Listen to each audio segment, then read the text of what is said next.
What's up, everybody? Welcome back to another episode of Like or Dislike, where we look at some of the latest games that drops. I give you a synopsis of the story, tell you about the mechanics, the controls, my thoughts after putting some time into it, and then doing the pros and cons at the end to help you decide if you want to pick up the game or not. And the last game we're looking at for 2022 is High on Life, and this was a really fun game to play through, and I had a blast going through it. So High on Life, in my opinion, is the perfect shooter game to just turn your brain off, have some fun, and some laughs while playing the game. And I highly have to stress that this game is not for kids. Now, story-wise, Earth gets invaded by an alien cartel that uses humans to get high off of. And yes, that actually happens in the game. Now, you and your sister get away thanks to a talking gun voiced by Morty from Rick and Morty. Now, in order to save the human race, you have to become a bounty hunter and track down the leaders of the cartel to put a stop to the drug ring and save humanity, while collecting other talking guns, each with their own personality and a unique way to be used.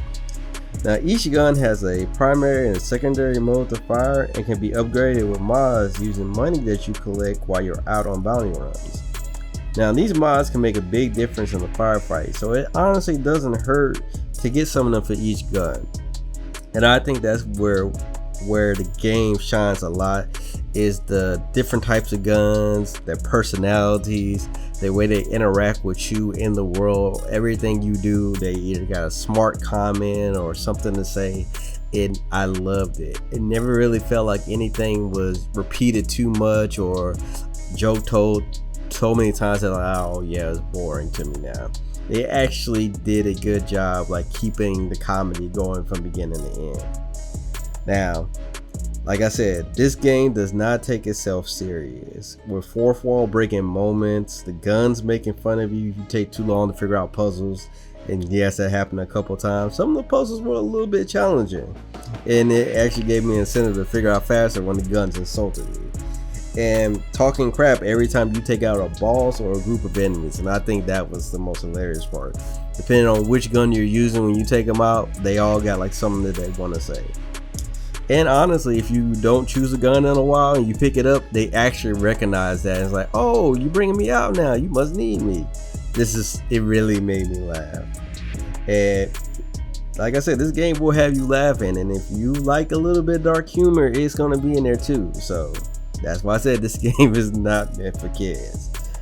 Now, the gunplay, which is the main portion of this game, is actually pretty smooth, and I like switching between the guns and using them all.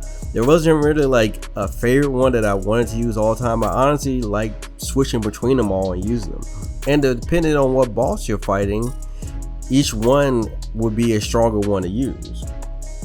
Now, it took me roughly about 10 hours to complete the story, which in my opinion I think was okay.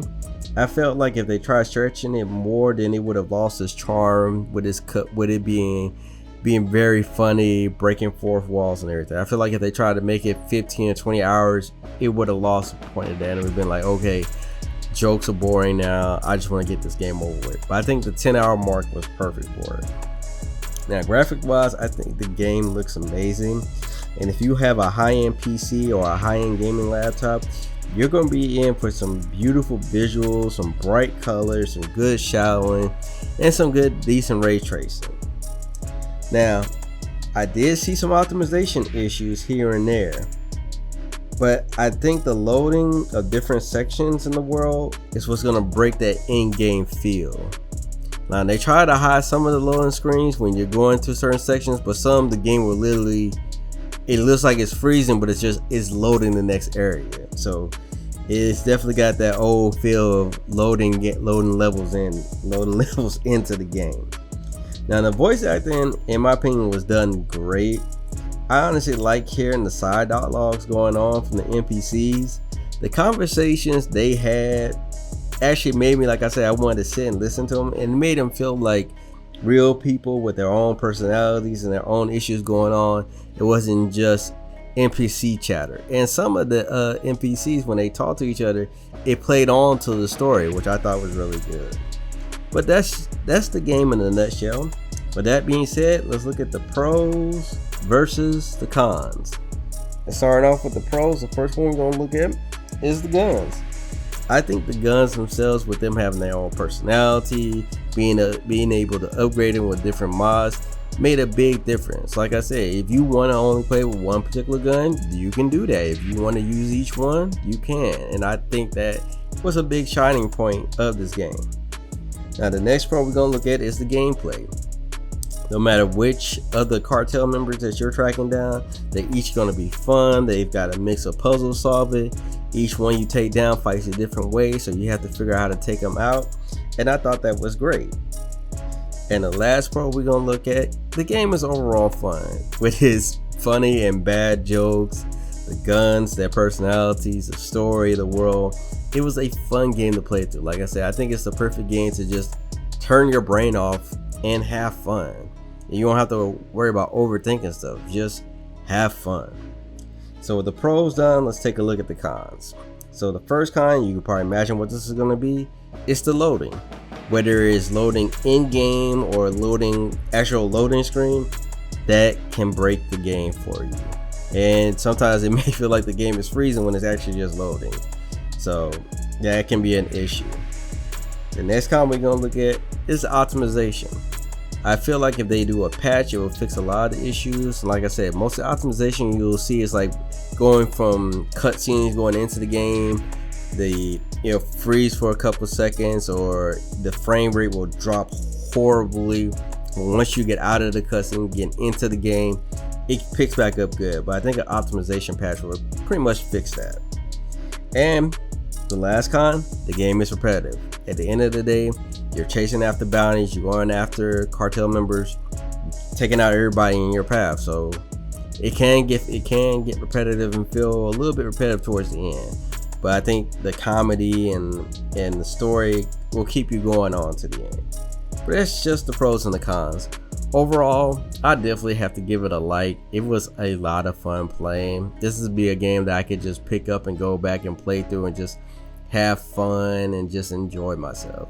So if you want a game that's not going to take itself serious, where you can just have fun, just shooting like crazy with weird crazy weapons, I think this is going to be the perfect game for you. Let me know how you guys feel in the comments below. If you got the game, let me know what you like or don't like about it. If you think about getting the game and this helps you out, let me know. As always, hit that like button. If you haven't already subscribed, make sure you hit that subscribe button. I do game reviews like this. I do new games come out every month. I'm working on doing a few more game news going on and a few more things. You can catch me, if you want to catch me on social media, you can catch me on Twitter, talking there if you want to reach out to me. But be forewarned, I love talking about gaming, so I may talk your head off. And if you want to catch me streaming, playing some of these games, unfortunately I probably won't be able to play this game streaming, but I love to. You can catch me on Twitch, where I play a lot of the games I review and I show gameplay of, and just having fun. But this is Proto, and I'll catch you guys later.